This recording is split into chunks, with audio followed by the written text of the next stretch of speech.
abrir a seleção significa mostrar o que você está fazendo e você vai estar exposto. Então, nós tínhamos que retomar alguns valores que nós, da comissão técnica, toda a direção, achamos que foram perdidos ou que foram menos valorizados com o tempo. Qual era uma forma que a gente tinha para fazer isso? Buscar ajuda. Ajuda de quem? De quem passou aqui, quem tem uma história e quem deixou alguma coisa para que a gente pudesse usar como exemplo. Nós criamos aí a figura dos auxiliares pontuais na seleção brasileira. Por quê? Nós precisamos de referência, principalmente numa equipe que vinha abalada pelo resultado, jogando na sua casa, autoconfiança bem devagar, e nós precisamos mostrar exemplos. Então, no primeiro jogo, nós chamamos, que está aqui presente, o Mauro Silva, para que fizesse parte da nossa comissão técnica como um auxiliar pontual. Seria alguém que jogo a jogo, ou melhor, cada 2 jogos, são as datas FIFA, estivesse presente ao nosso lado, no banco de reserva, ao lado do Dunga e do Andrei, nosso treinador e nosso auxiliar, para que falassem a visão deles, para que a gente retomasse algumas coisas que eram importantes, mas que principalmente visse aonde a gente poderia melhorar.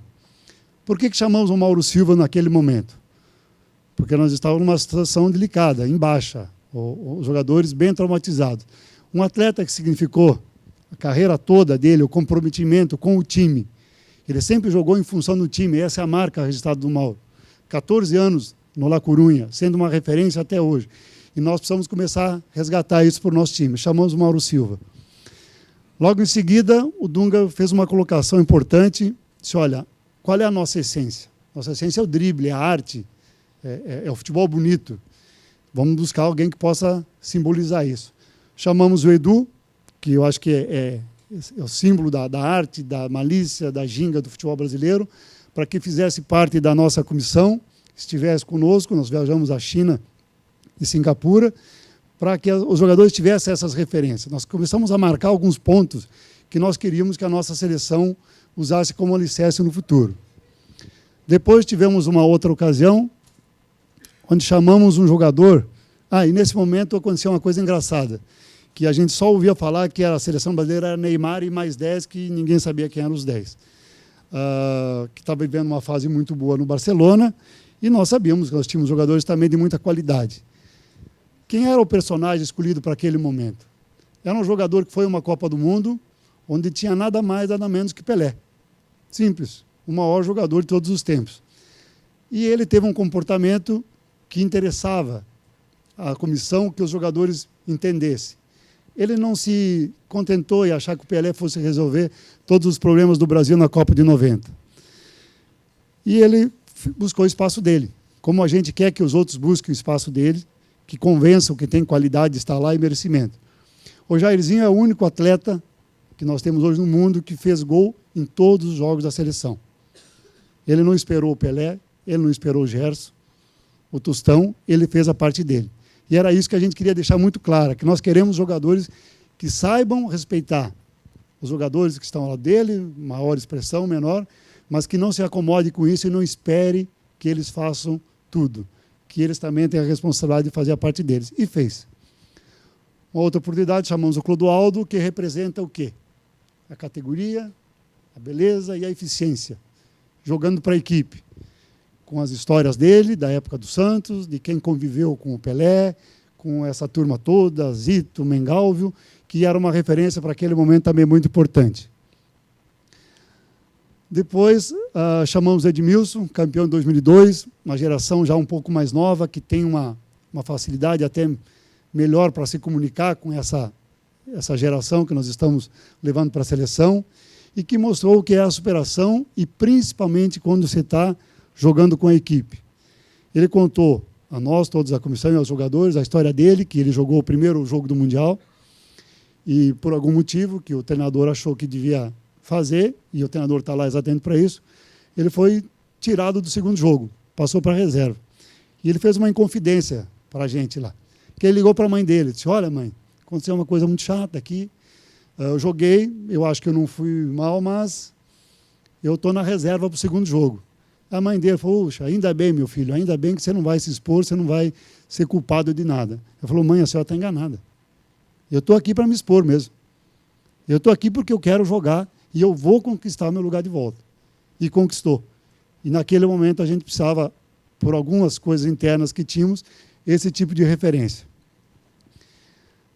Logo depois chamamos o Careca, que é a minha opinião, todo mundo sabe, quem convive comigo, que é o maior jogador que eu vi jogar. Respeito todas as opiniões, mas eu tive jogando com ele, eu acho que foi o maior jogador que eu joguei, mais completo, mais maluco, mais tudo, mas que para mim sempre foi uma referência e que o grupo aceitou muito bem, contando as histórias, as passagens dele, como ele encarava, sabendo que ele era o número 1, ele sempre, no São Paulo, foi o expoente, mas era ele quem puxava a fila, era ele quem dava o exemplo, e ele era o mais simples de todos os nossos craques, sendo o expoente que nós tínhamos. Chegamos à vez do Cafu, nosso campeão, 4 Copas do Mundo, campeão, vida resolvida, e um cara de muita força. Pouca gente sabe, mas o Cafu, ele foi mandado embora, é um termo muito forte. Ele foi dispensado 14 vezes pelos times. Na idade, 15, 16 anos, ele ia fazer um treinamento, ia lá na peneira, mandava embora. Ele foi para outro clube, só que terminaram os clubes que tinham na Redondeza. Não teve problema, ele começou a repetir. Sabe? Até que um dia conseguiu, ficou. Então, e ele sempre fala que ele tinha que pagar um preço para isso. E ele pagou. Ele pagou, dia a dia ele pagou o preço. E hoje está recompensado, tem um reconhecimento mundial. O Lúcio, nós escolhemos para esses 2 jogos da eliminatória, simplesmente pelo que está escrito aí, pela competitividade. Iríamos jogar contra o Uruguai, no Brasil, e o Paraguai fora, com todas as históricas dificuldades que nós tivemos com esses adversários, por isso escolhemos alguém a dedo para esses 2 jogos. O que a gente pede dos campeões que são convidados? Que eles, depois disso, façam um relatório. Eles não estão lá como nossos amigos. E a gente deixa claro quando faz o convite.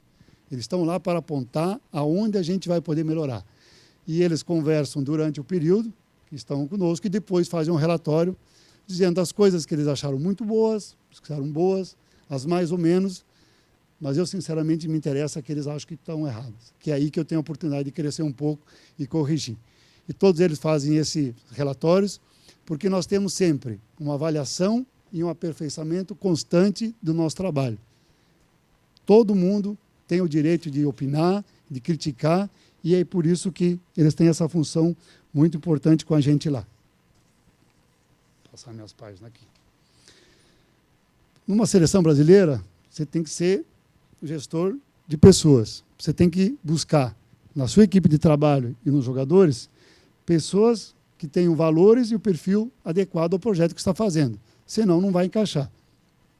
Aí a gente começou a buscar qual é o tipo de jogador e de pessoas para trabalhar na CBF, como parte da nossa equipe.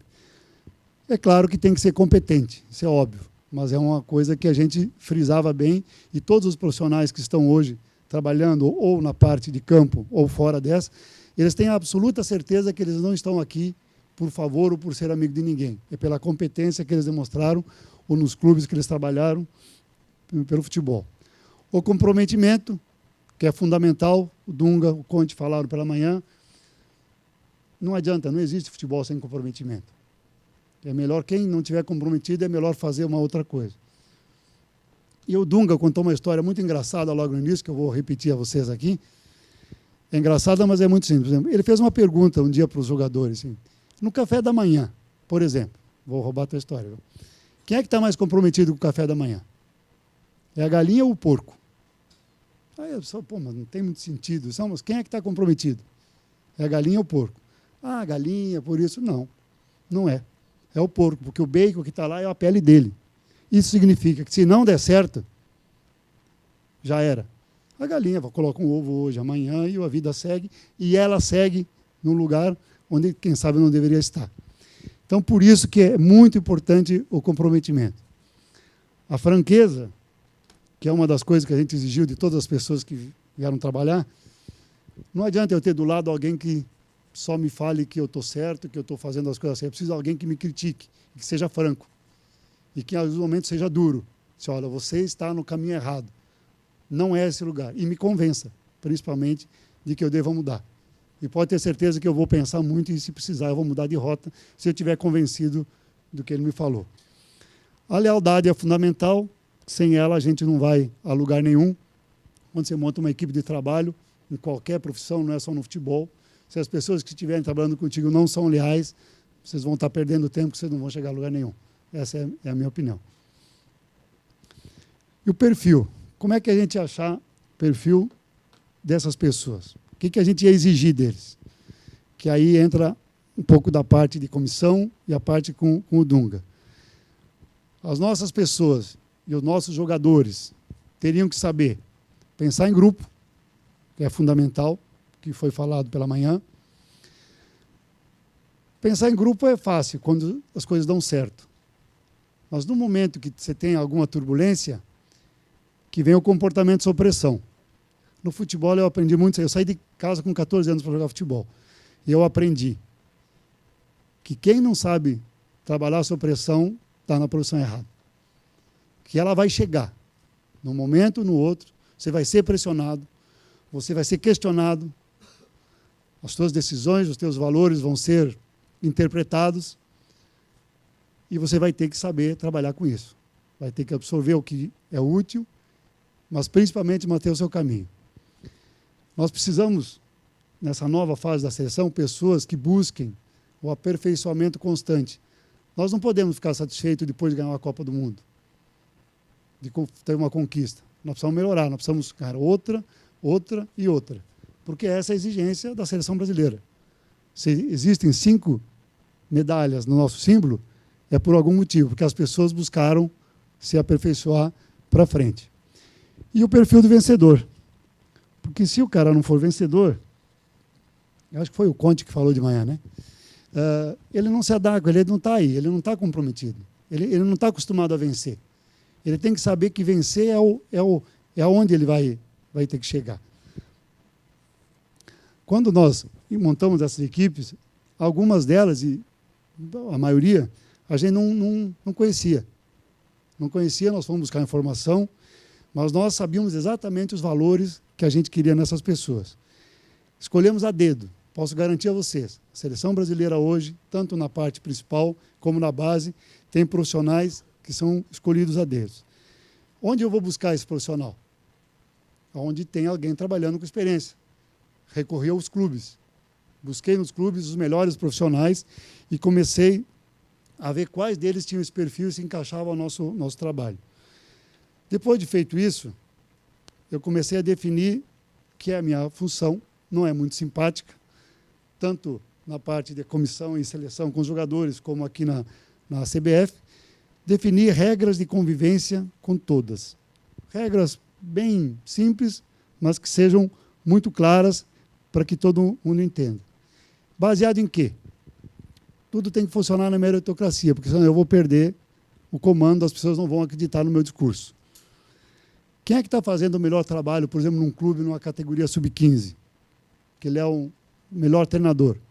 Eu preciso saber. E esse cara tem que pensar que um dia ele pode chegar na CBF se o trabalho dele for bom. Comecei pelo coordenador de base. Nós tivemos aqui uma época, um outro profissional, que fez o trabalho dele da melhor forma possível e contribuiu muito para o desenvolvimento. Só que nós achamos que devíamos ter uma pessoa em cada setor para fazer o seu trabalho. Eu sempre acreditei em profissional definido. O multitarefa, não consigo. O cara é bom em muitas coisas e ótimo em nenhuma. Eu prefiro um que seja ótimo em algumas coisas que eu precisava. Definimos um coordenador de base para que me ajudasse a fazer essa experiência. Como é que eu vou escolher esse coordenador? Eu tinha que buscar conhecimento. Eu não conhecia tanto a base, não. Fui pedir aos clubes. Tem o Rodolfo, presidente de clube, que está aqui, foi uma das pessoas que eu conversei, e busquei no mercado do futebol brasileiro quem eram os 5 melhores coordenadores que nós tínhamos na base. Quem eram as pessoas que tinham trabalho já sólidos na base. E o Dunga falou de manhã, nossa base é muito boa. É muito boa. Nós precisamos de algumas correções, porque nós produzimos jogadores ainda hoje de muita qualidade. Depois do coordenador, tínhamos que escolher todos os profissionais. Nós mudamos todos, para vocês terem uma ideia. Todas as comissões técnicas e todo o escritório praticamente. 80% da parte interna. Que era a renovação que nós achamos que era necessário naquele momento. todas as escolhas foram feitas com esse critério. Treinador da Sub-15, treinador do Sub-17 e treinador da Sub-20. Buscar no mercado, junto aos clubes, com a ajuda já do coordenador que já estava aqui, quais eram os melhores profissionais e que estavam se destacando naquele momento, naquela função.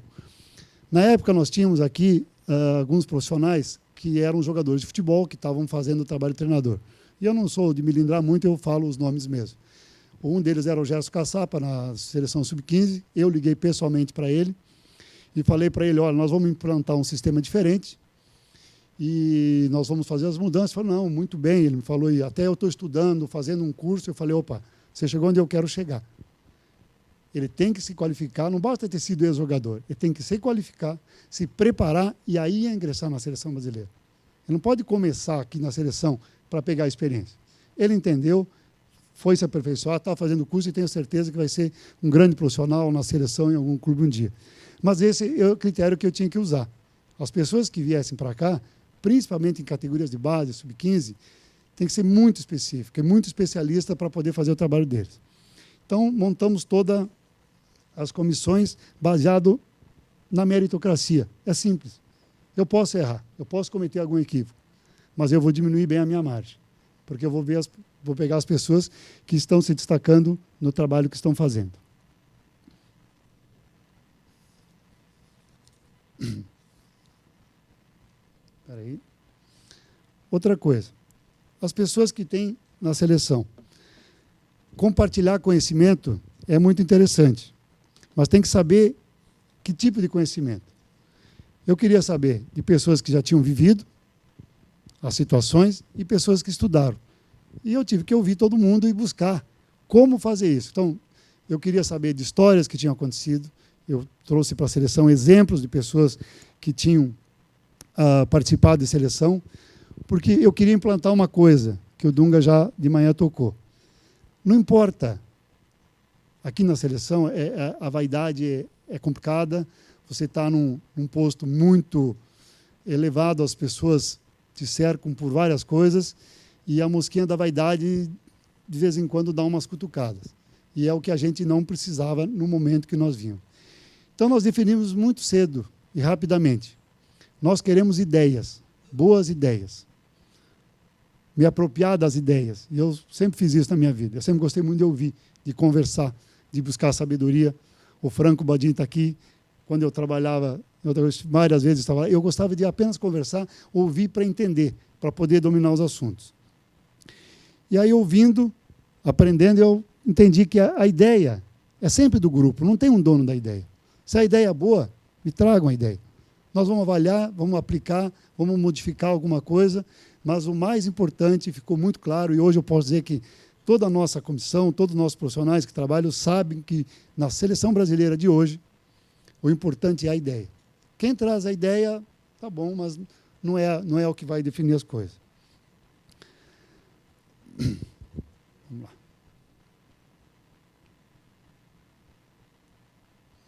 Informações. Compartilhamento de informações. Aqui na seleção brasileira, a gente tem que saber que tem que dividir as informações. E informações chegam a todo momento. Tem que folhear aqui.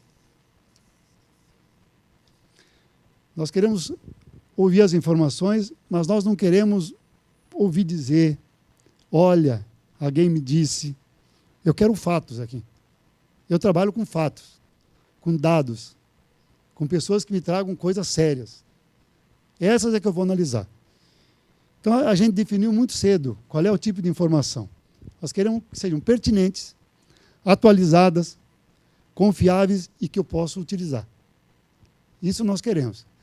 Fofoca não dá tempo, não. Nós temos tanta coisa para fazer que não vão me ajudar. Então, a gente procurou, desde cedo, deixar muito claro isso. Não venha me contar, venha contar fato e me diga como arrumar uma solução que nós vamos te ouvir. Nós criamos aqui na CBF, que o Dunga comentou, o nosso centro de inteligência. Vamos ver. Para facilitar o nosso processo todo de escolha, criamos um centro de inteligência. Partindo do zero. Nós tínhamos aqui um observador, por muitos anos, A Itália, hoje, eu vi que é o país que cabe no Paraná, que ele falou, tem 12 observadores na seleção principal. Nós tínhamos um, conseguimos criar, levamos ao presidente, explicamos a ideia do que seria interessante, pelo menos no momento. Porque nós fomos ver as convocações da nossa seleção e elas muito repetitivas, da sub-15 até a sub-20, eram praticamente os mesmos jogadores. Num país como o nosso, tem que ter muito mais jogadores por aí. E aí se colocava a culpa que a gente não tinha novos jogadores. Acho que a gente não estava enxergando os jogadores, ou não estava sabendo onde eles estavam. Por isso que nós criamos um centro de inteligência que hoje, espero que breve a gente consiga mostrar para todos e também oferecer, viu, Juninho, Rodolfo, que os clubes tenham isso, porque acho que é uma obrigação da CBF, quando se consegue alguma coisa que realmente é útil, dividir com vocês, para que a gente saiba como se faz para convocar um jogador, como o Dunga faz para chamar os jogadores que ele chama hoje, quais os critérios que ele usa, e isso em todas as categorias, da sub-15, sub-17 e sub-20. Como é que é feita a convocação? Um dia uma pessoa fez uma brincadeira com o Rato, que é o nosso diretor de marketing, e eu estava perto e aquilo me incomodou um pouco. Me incomodou, mas me incentivou. Ele perguntou, mas escuta, como é que um treinador convoca a seleção brasileira? Como é que é feita a convocação? Domingo, sábado, pijama, sala, pé em cima do sofá, controle remoto. Eu falei, pô, não é possível. Mas eu também sei que a maioria das pessoas pensa que é assim. Então, nós temos a obrigação de mudar isso, de convencer as pessoas que nós estamos usando a mais alta tecnologia que o mundo está usando. Nós estamos usando o trabalho de pessoas especializadas para ver isso, para definir quem é quem. E aí, toda vez que alguém é convocado, pode ter certeza, tem um motivo, bem explicado, que internamente a gente já sabe monitorar. Nós temos hoje dados, base, para qualquer convocação. Estamos no início, tem uns 8 meses aí. Só que daqui a 4, 5 anos, quando nós não estivermos mais aqui, quem estiver, nós só vai ter uma base de dados muito interessante, onde ele já tem os jogadores que foram qualificados por critérios que a comissão técnica definiu, quais os jogadores que são convocáveis, qual é o tipo de jogador que eu quero na seleção, qual é o tipo de homem que eu quero aqui, qual é o tipo de comportamento em situações difíceis que nós queremos na seleção. Nós conseguimos fazer que isso vai funcionar praticamente sozinho. Vai ter gente coordenando, mas vai ser muito fácil para se perceber isso aqui.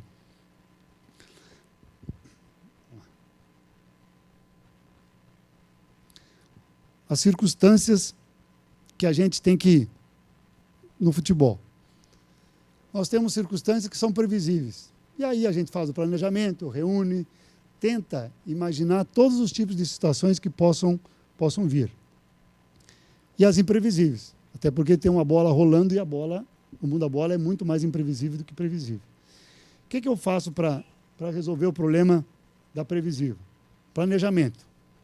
Meu e exigir de todas as pessoas que trabalham comigo que tenham um planejamento sempre em altíssimo nível, com qualquer situação que possa. Mas eu também sei que eu vou ser surpreendido em algum momento, que alguma coisa vai acontecer. Quando tiver uma situação de surpresa, o que eu vou fazer? Eu vou ter que analisar. Eu tenho que ter conhecimento dessa informação. Eu tenho que saber o que está acontecendo. Eu tenho que saber lidar com esse problema. E esse problema ele não me avisa quando ele vai chegar. Então eu e a minha equipe tem que estar com os conhecimentos necessários para lidar com essa situação. Depois dos conhecimentos, em alguns momentos de maior dificuldade, você se questiona, será que eu estou no caminho certo? Será que eu tenho que fazer isso? Eu tenho que mudar? Aí você tem que recorrer a uma coisa que já foi falada de manhã, pelos 2 treinadores, que é mais da parte, né?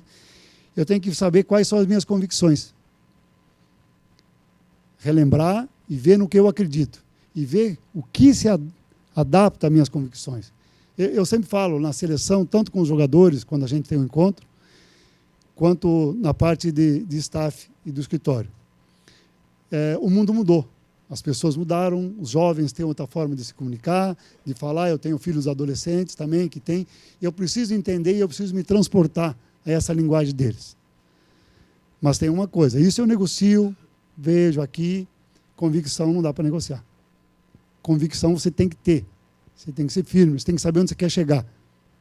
Se você está certo da sua convicção, siga o caminho, enfrente o mundo, porque é ela que vai te levar à vitória, provavelmente.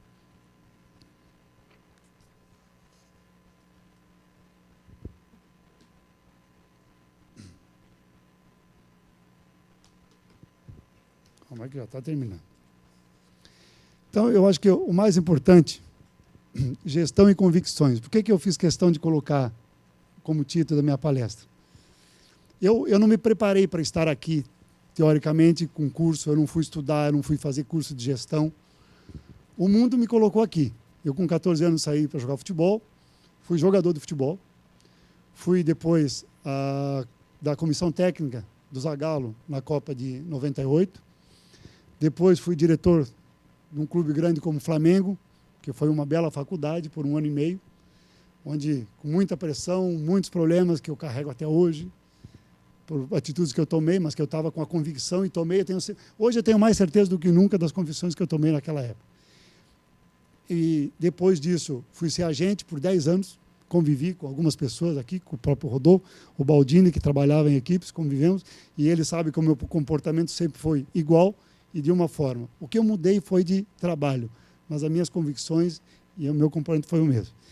E eu sempre gostei de ouvir, que é o que eu mais faço na vida, e eu gosto de escolher as pessoas para ouvir, eu gosto de entender pessoas que possam me acrescentar.